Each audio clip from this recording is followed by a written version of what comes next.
I made a model of the Earth with an egg that one of my chickens laid.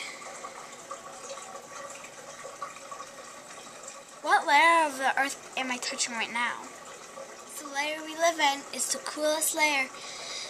If you're thinking it's the crust, then you're right. See what layer is under the crust.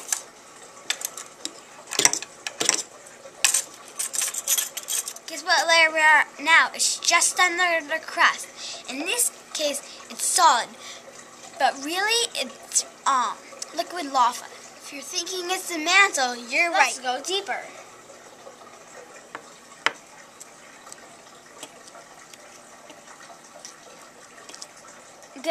What is this yellow layer we've come to? Scientists think that the outer part is liquid and the inner part is solid. If you're thinking it's the core, you're right. Hope everybody did good on my quiz. Now it's time for my snack break.